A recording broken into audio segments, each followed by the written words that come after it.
বিকাশে কিন্তু মাথা নষ্ট করা কিছু আপডেট চলে আসছে। প্রথম যে আপডেটটা সেটা হলো যে আমরা প্রথমে কি করতাম, বিকাশ অ্যাপে যখন আমরা ঢুকতে যেতাম তখন কি হতো, আমাদের একটা পিন নাম্বার যে সেট করা থাকে সেই পিন নাম্বার যতক্ষণ না আমরা এই জায়গার মধ্যে থেকে বসাবো ততক্ষণ পর্যন্ত কি করতে পারতাম না, আমরা বিকাশ অ্যাপের মধ্যে ঢুকতে পারতাম না। বাট রিসেন্টলি একটা ওই আপডেট চলে এসেছে, সেটা হলো যে এই জায়গার মধ্যে দেখে দেখুন একটা ফিঙ্গারপ্রিন্ট দিয়ে দিছে। এই ফিঙ্গারপ্রিন্টের উপর যদি আমরা কি করি, ট্যাপ দেই আর এবং আমাদের ফিঙ্গারপ্রিন্টটা দেই, তাহলে কি করতে পারবো, আমরা ইজিলি কি করতে পারতেছি, আমাদের যে বিকাশ নাম্বারটি রয়েছে সেই বিকাশের যে অ্যাপসটি রয়েছে সেই অ্যাপসের ভিতরে আমরা কি করতে পারতেছি, ঢুকতে পারতেছি বিনা কি পিন সেট ছাড়াই।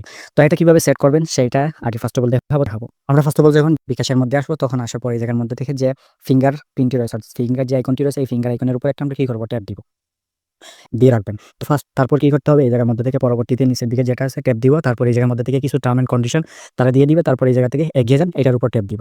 তারপর এই জায়গা থেকে আমাদের কি করতে হবে, আমাদের যে পিন নাম্বারটি রয়েছে আমরা পিন নাম্বারটি দিব। পিন নাম্বার দেওয়ার পর এখন আমরা যে ফিঙ্গারপ্রিন্টটা সেট করতে চাচ্ছি আমরা সেই ফিঙ্গারপ্রিন্টটা এই জায়গার মধ্যে থেকে দিয়ে দিব। তারপর দেখুন এই জায়গার মধ্যে থেকে বলতেছে অভিনন্দন, আপনি সফলভাবে টাচ ফেস আইডি চালু করেছেন, ঠিক আছে। এটার উপর আমি ট্যাপ দিব। এখন দেখো আমাদের এটা হয়েছে কিনা। তারপর আমরা এই ফিঙ্গারপ্রিন্টের উপর ট্যাপ দিব। তারপর আমরা যে ফিঙ্গারপ্রিন্টটি লাগিয়েছিলাম সেই ফিঙ্গারপ্রিন্টটি দিব। দেওয়ার পর দেখো এটা হয়েছে কিনা। দেখুন এটা দেওয়ার পরই কি হয়েছে, আমার পিন দেওয়া লাগে নাই। এই জায়গার মধ্যে থেকে কি করতে পারতেছি, আমি আমার ফিঙ্গারপ্রিন্ট দিয়েই কি করতে পারতেছি, এই জায়গার মধ্যে থেকে আমার বিকাশ অ্যাপের মধ্যে ঢুকতে পারতেছি।